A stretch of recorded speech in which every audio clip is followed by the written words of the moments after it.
بسم الله الرحمن الرحيم والسماء ذات البروج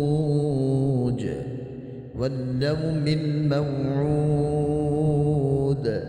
وشاهد ومشهود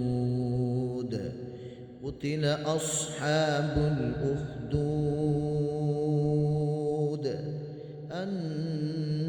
النار ذات الوقود إذ هم عليها قعود وهم على ما يفعلون بالمؤمنين شهود